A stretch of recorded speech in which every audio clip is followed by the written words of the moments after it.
이제 여기에서 이제 제가 이제 그 지금의 농산물을 좀 말씀드리고 싶은 게 지금의 농업뿐만이 아니라 모든 문명이라고 해야 될까요? 발전이 빨리 많이 쪽으로 갔잖아요.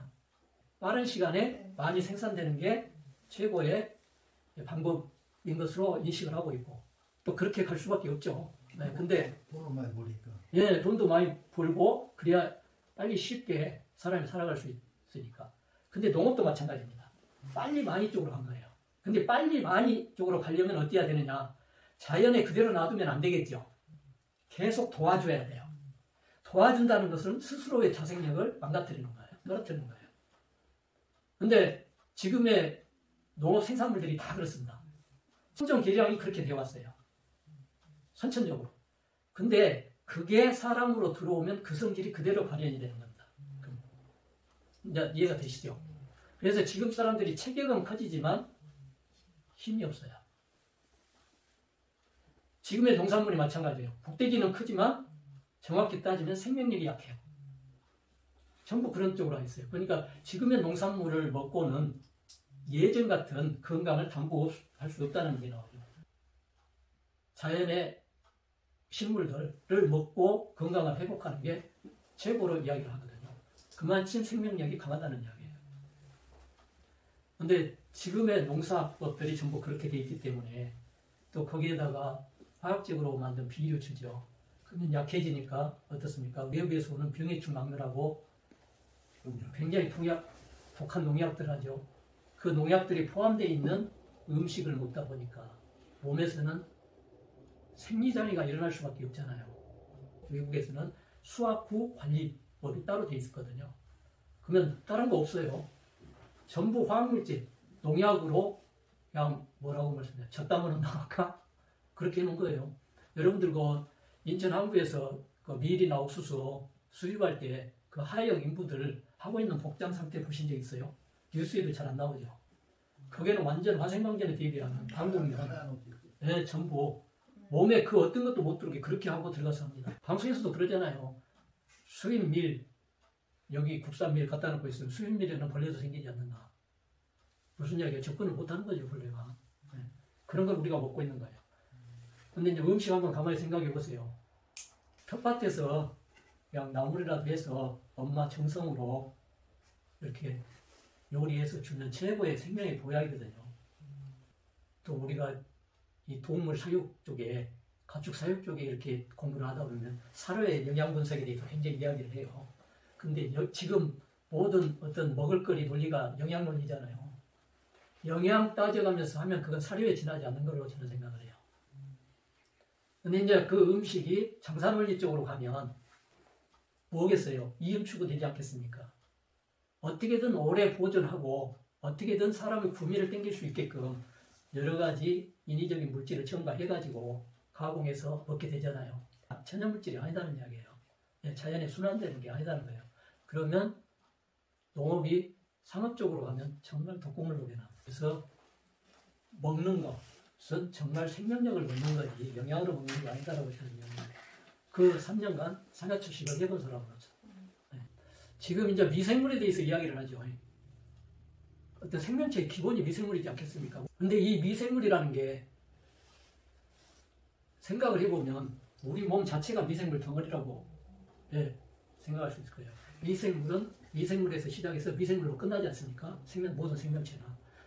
지금 이제 올해 와서 TV 같은 데 보면 매스컴에 보면 미생물 이야기를 굉장히 많이 하더라고요.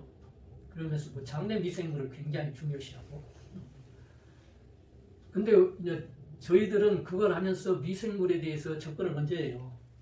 유기물을 분해해서 식물이 먹게 하는 것도 미생물이 분해를 하고 물질 순환이 되고 한다는 것을 자연농에서는 그 근권 미생물에 대해서 이야기가 나오거든요. 그러니까 뿌리 주위의 미생물.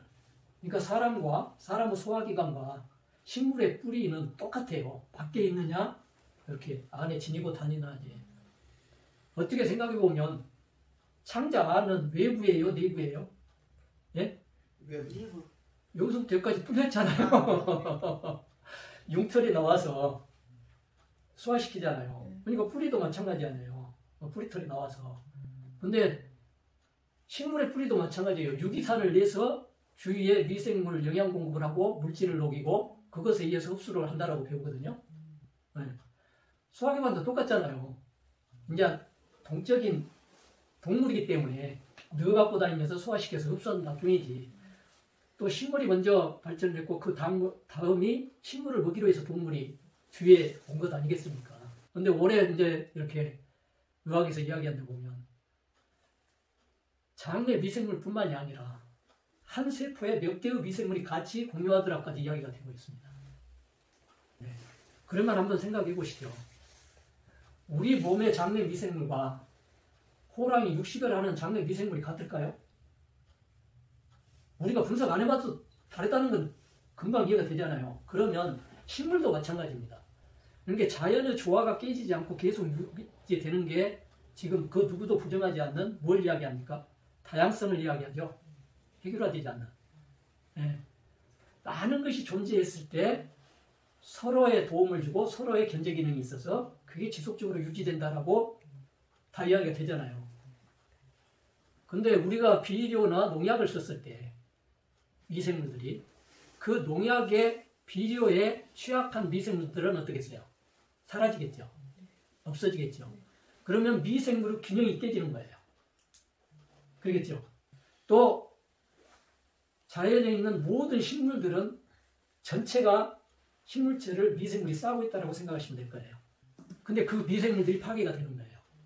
미생물은 이제 뭐 유익 미생물, 유해 미생물을 구별하는데 유해 미생물, 유익 미생물이 따로 없어요. 사람 중심으로 생각하고 지금 현 상황에서 어떤 것들이 내한테 이롭게 작용하느냐를 따져보니까 그렇게 이야기를 할 수 있지. 그게 파괴되지 않고 자연 상태라고 하면 따질 게 못 된다는 거예요. 그게 전체라는 이야기예요. 근본 미생물도 마찬가지입니다. 농사를 어떻게 지어요? 우리가 효율적으로 하기 위해서 어떤 내가 원하는 작목만 파종을 하죠. 그러니까 혼식을 하지 않잖아요. 그리고 짓는 농사만 계속 지어요. 왜? 내 기술이 그쪽에 치우쳐져 있고 그것을 잘할 수 있고 하기 때문에. 근데 유기농업에서는요. 혼식이 원칙이에요. 전체 혼식을 아니면 줄로라도 혼식하는 걸 보내요. 그리고 또 돌려짓기를 보내요. 한 농사만 계속 안 짓는다는 거예요. 다시 말씀드리면 잡초를 많이 확보한다는 것은 토양 미생물의 다양성을 많이 확보하는 거예요. 그렇게 되겠죠? 그러면 그 어떠한 유해한 미생물이 폭발적으로 진화를 못해요. 그러면 균형이 맞아서 그게 해를 100% 안 주는 건 아니지만 적당히 살아간다는 거예요. 그렇기 때문에 저 사냐의 초목들이 가서 보면 병이 없고 충이 없는 건 아니에요. 적당한 비율로 같이 공존해 가는 거예요. 우리 농업 방향도 그렇게 가는 게 가장 힘 안 들이고 스스로의 자기 생명력을 극대화한 그런 농산물이 생산되면 그걸 먹는 사람이 또 그렇게 건강할 수밖에 없더라. 결론이 그렇게 나는 거예요.